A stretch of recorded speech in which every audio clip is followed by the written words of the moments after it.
Morning, VC. Got a bunch of videos to do for end of year. I don't know if I'll get them in or not. We'll see how it goes. The normal fare, end of year lists. I do like what Sean said about best ofs, because that's pretty much horse shit. It's not really the best of the year. It's just kind of what you bought and listened to and rank above some of the other stuff you bought and listened to. Because I think I got maybe 30 some new releases this year, and so I'm gonna probably, really 5 of them really stand out, and there's 10 solid records, but 5 of them stand out above the rest. So I'll do one of those videos, but by no means are they the best of anything, really. They're just kind of my favorite shit from this year. So we'll do that, and I usually do 2 separate ones, one for jazz and one for heavy. I might do them all in one. We'll see how that goes. But today's video is going to be, I'm just going to show you the records I picked up at the record fair yesterday here in Charlotte. We have it once a quarter. Seems like it's almost more now, but I think it's once a quarter. Greg Neal shows, and they're not the greatest of record conventions in the world, but and I usually only buy from 2 vendors, Greg and Mike. Mike has a shop in Seneca, South Carolina, down near Clemson, and so it's nice when he comes because it's a 2.5-hour drive for him. So you don't have to go to his shop. He brings the shop to you, and he has the best stuff at the convention every time. His prices are a little higher than everybody's, but he totally negotiates. Great, especially if you're a returning customer. And I get there early for dealer hour every time. They open at 10. I'm there at least by 9. This time I was there at 8 because there was no traffic. And I didn't go in till 8:30. And Greg's already set up. So I found one record at 8:30 in the morning. Again, they don't even open till 10. But I picked up Jackie McLean, Let Freedom Ring on Blue Note. Just one I'd never come across in any form. And it's a DMM press from, I don't know, 80s or 90s. I think the DMM presses sound phenomenal on my system, direct metal mastering. And he was talking to me about it. He was like, some of the MoFi stuff, the Japanese, stuff, and then these he thought are the top sounding records. And I agree, this sounds great. Hard Bop Affair, love Jackie's style of playing, always have. This is before he got, a little bit more in the avant realms on some of the later Blue Notes, but, he's on alto, Walter Davis piano, Herbie Lewis bass, Billy Higgins drums. Billy Higgins stands out on this. The rhythm section, not my favorite, but 4 tracks, 2 aside, really stretched out, great playing from everybody. Jackie just soars at times, and I just love his style, like I said, and he's important man in jazz. Hell, I mean, he used to loan his horn to Charlie Parker, knowing full well he'd have to go get it out of pawn to get it back. Just phenomenal stuff. So that was a cool find, and was a decent price. Blue Notes are crazy now, and I don't know, interesting to buy a hard bop record and listen to it. It's just kind of a genre I got out of, moving into more of the free jazz realms and other shit, but it's a good record. Next, I picked this up. I haven't yet listened to this yet. I'm looking forward to this. I don't know a whole lot about this record, but I saw Jeff Gilson was involved, so I picked it up with Hal Singer, Soul of Africa. I know originals are crazy expensive, probably $800 and up or more. This is the Kindred Spirits reissue from 2008, so a Netherlands press. Yeah, looking forward to this. I think the original is on La Chante du Monde, the great French label. But the main reason I picked this up is Jackie Sampson is on bass. that man is a badass on the bass. Anything I've heard him in has been killer. So that was a no-brainer pickup. Hal Singer, a tenor player, and I assume this was all recorded in France. Yeah, looking forward to this. Not the best of covers, but this was cheap, and to find something like this here in Charlotte at the fair was really cool. So I grabbed that. That was from a different dealer. And then I went to the back, and there was a guy, and he had 6 crates of records. He had 4. He said these 4 are half off whatever's marked, 50% off, and these 2 bins are priced as marked. So I went through all the half off bins, and there was this record for $50, so I got it for $25. It's an original copy of the Heliocentric Worlds of Sun Ra, Volume 2 on ESP disc. I think, I can't remember the year, maybe 1965 or 1966, I think 66. And the record is in really nice shape, probably VG+, and the cover's probably VG. And so I couldn't believe I got this for $25. And I have this record. I have a Get Back copy, an Italian boot, basically. So to get an original for my ESP disc collection was great. If you're into Sun Ra, this is not where to start whatsoever. This is the shit that fucking gets bonkers. Yeah, it's all the right players here though. But this is where Sun Ra just, his playing is just into the cosmos, and not in a good way, really. But in any case, Sun Ra, cool record. Not an everyday listen.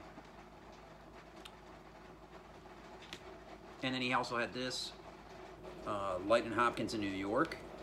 It's a reissue. I would love to find an original that has the much better cover art. It's like a black and I think orange cover with the lettering. But this is a 1970 reissue on what, Barnaby, the Candid series. But it was cheap, being half off, so I grabbed this. Live in New York, and I've heard that this is a great performance, so I wanted to pick it up. Let me see if I don't think the label was anything. Oh, it's a cool looking label. I don't have anything else on Barnaby Records, and it was in gorgeous condition. I mean, it doesn't even look played. And there were a few copies of this around the convention. There was at least 3 dealers that had this record, and this was the one in the best condition and half off. So yeah, Greg had a copy too in his blues section. The next dealer was Jerry Williams, and he's usually there. He's an older guy. He's usually got pretty good jazz. He usually has a lot of reissues though, but I did get one record from him. And that's Steve Lacy Momentum on the Novis label. Some jazz from the 80s. Steve here's playing, what's he playing on this? The soprano and the tambourine. But I picked this up because I saw Steve Potts was in the group. He plays alto, soprano, and tambourine as well. But this is recorded in Paris. I'm not huge on Steve Lacy's stuff from that time period, so the jury's out on this one. I haven't been able to spin this yet, but we'll see. There's some talk about the Globe Unity Orchestra on this from Steve in the liner notes, so this should be interesting. With Steve Lacy, there's early stuff I like. There's some weird stuff I like, but then there's some stuff in between I can't get into it at all. He's kind of hit or miss for me. Like the album on BYG or Big, the Moon record or whatever, I cannot do it. And I like a lot of crazy free jazz, but that record just doesn't do it for me. For some reason, like the Dave Burrell stuff on that label and his stuff, nah, it's just, it's almost like it's trying too fucking hard. I don't know. That's personal opinion. So we'll see. This, I may not like this. I don't know. But it was cheap. It was maybe 12 or 15 bucks or something. But he also had some stuff he had cleaned out of his office and was selling cheap or giving away, and he gave me this. I'm gonna be careful with this, but this is an original flyer he made for a show he booked in DC for the Art Ensemble of Chicago. Absolutely awesome that he gave me this. I'm gonna have to get this framed. He used to book jazz gigs when he lived in DC, and so he had some really cool stuff. And that was awful nice of him. He knows I'm a regular at these things, so he gave that to me. It was really nice. Next, we went over to Mike's table. He got there late. He hadn't been under the weather, but he still showed up, and I found 2 records from him, really only one, and he kind of sold me on the other because I was looking at it. This one I was just picking up and looking at it, and he said it was really good heavy rock record. I was like, you know, what the hell, is cheap enough, and he gave me a deal on the 2 records. So this is Josephus, Son of a Dead Man. Heavy Texas band, I guess. I think the early records are really expensive for originals. I think they're ones that Dylan and Noble Records has shown a bunch of times or whatever. But yeah, female drummer Lisa Harrington. So I'm interested to jam this. I just kind of bought this on his recommendation. This is good heavy shit. This, I think, is a record from 1990. I don't know if this is them getting back together at that time, or if this is something that was just from the vaults and put out. I don't know, but it's Son of a Dead Man, Josephus, so we'll see what this is all about. It's kind of a, not really a blind buy, but kind of. Find of the day for me was from Mike, Spaceman III, The Perfect Prescription. Yeah, this is going to be really great shit, you know, kind of what Sean talked about, pre-OCs, you know, inspired OCs and bands like that type stuff. A band that, many years ago, I think early on in Stunty's channel, he played some Spaceman III, and I took note then, and I have never seen their records. So this is a reissue on some kind of purple vinyl, limited edition. It wasn't cheap, but I got a good bit off for buying the 2 records. It's a nice copy.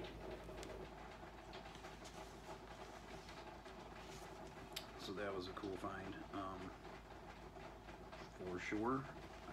Again, I never see Spaceman 3 records down here. Might be able to get some brand new reissues of things, but they sell quickly, it seems like, because I never can find them. There was another dealer down on the end. He had a lot of great records. A lot of it wasn't in the best of shape, but there was some rare stuff. I mean, he had some Australian AC/DCs. You know, he wanted $100 for them and stuff. I didn't mess with that, but I did get this Circle Jerks Group Sex on that label. I didn't have anything from them, and you know, great punk. A man from Off is in this group, which is why I picked this up. I forget what year this one's from. I think this is a second press. I thought it was an original, but it was a second. So, and they've been touring again and selling out venues around here, so I've missed them. The damn tickets are gone. And then he had this record, which is one that Van talked about a million years ago. I've never seen any of their records in a bin until now, and it was 20 bucks, and I figured that had to be a good deal, and I knew it was some good. I'd listened to it years ago, but I didn't remember it, but it was like really good funky stuff. The Gap Band, this is Magician's Holiday. on the Shelter label. I think it got released in Australia. This is the US first pressing from 1974. Mint record, just mint. The cover's got a little bit of ring wear and a cut corner, but other than that, for 20 bucks, this was a good deal. Somebody on Discogs is asking like 140 for a VG Plus, so I don't know. I think it's the right price though. The median wasn't much more than 20. So we'll get into this one. The Wilsons on here. Yeah. A lot of trumpets, trombones, sax, congas. Should be killer shit. And then this record I was really happy to find because this is a band that I saw at the Casbah at Tremont years ago. I went with one of the hairdressers from Haruno. I forget her name. We had a blast. They had 3 guitarists up there, all shredding at the same time, kind of in unison. So it'd be like, I don't know, like Slayer with 3 guitarists. It was, they blew my mind. It was a sight to behold. This is a band you want to see live. Heavy as shit. Darkest Hour. This is Undying Ruin, one of my favorite albums from them. And I don't have any of their stuff. This is live at the Black Cat. It was a limited to 250 release. This has a autograph thing in it. And so that was cool too. And it's on a really cool looking piece of vinyl.